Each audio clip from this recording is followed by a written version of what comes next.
Hamas ने रफा में अपनी पूरी ताकत झोंक दी है और यही वजह है कि हमास के लड़ाके इजरायली सेना के खिलाफ इतने बड़े बड़े हमले कर पा रहे हैं।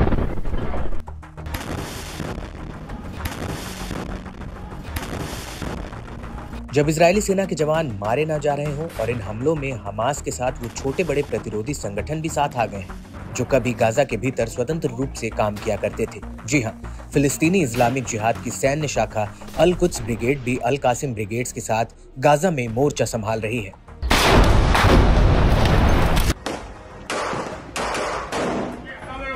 अब इसी कड़ी में उत्तरी गाजा में अल कुद्स के लड़ाकों ने आईडीएफ पर एक बहुत बड़ा हमला किया है। अल कुद्स ने इसका एक वीडियो भी जारी किया है जिसमें इजरायल के कुछ सैनिक दूर अपने सैन्य वाहनों के साथ मुस्तैद नजर आ रहा है।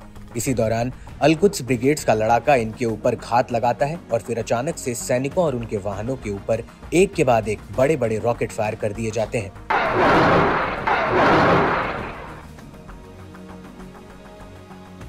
इसके बाद सामने से आ रही आईडीएफ की एक गाड़ी पर भी हमला होता है। अल कुद्स का लड़ाका इन गाड़ी पर रॉकेटों की बौछार कर देता है। अल कुद्स का ये लड़ाका पेड़ों के पीछे छिपकर रॉकेट फायर कर रहा है।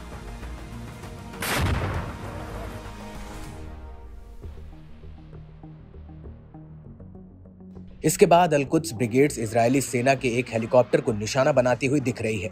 अल कुद्स का एक लड़ाका इस हेलीकॉप्टर पर एक रॉकेट लॉन्चर फायर कर देता है। वीडियो में ऐसा दिख रहा है कि ये रॉकेट आईडीएफ के हेलीकॉप्टर के पीछे के हिस्से के पास लगता है और इसके बाद हमास का एक लड़ाका मशीन गन से हेलीकॉप्टर पर फायरिंग शुरू कर देता है।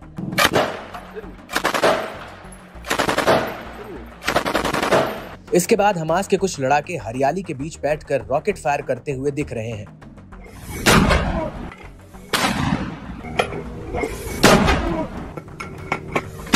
इस हमले के बाद नेटज़ेरिम एक्सिस में भी हमास के लड़ाके इजरायली सैनिकों के एक जमावड़े पर ताबड़तोड़ हमला कर देते हैं। हमास एक ड्रोन के जरिए जमीन पर बैठे इजरायली सैनिकों पर मोर्टार बरसाने का एक वीडियो जारी किया है। इन हमलों के बीच इजरायल को एक बहुत बड़ा झटका भी लगा है। दरअसल गाजा की लड़ाई में इजरायली सेना के जवान अडर गैब्रियल और योनाटन एलियस मारे गए हैं। आपको बता दें कि गैब्रियल की उम्र 24 साल थी जबकि एलियस की उम्र 20 साल थी। वहीं उत्तरी गाजा में आईडीएफ का जवान सार्जेंट येदिद्या अजूगी की भी मौत हो गई है। अभी तक गाजा पर जमीनी हमले में इजरायली सेना के 294 जवान मारे जा चुके हैं। अजूगी की उम्र 21 साल थी और वो 101वीं बटालियन की पैरा ट्रूपर ब्रिगेड का हिस्सा थे।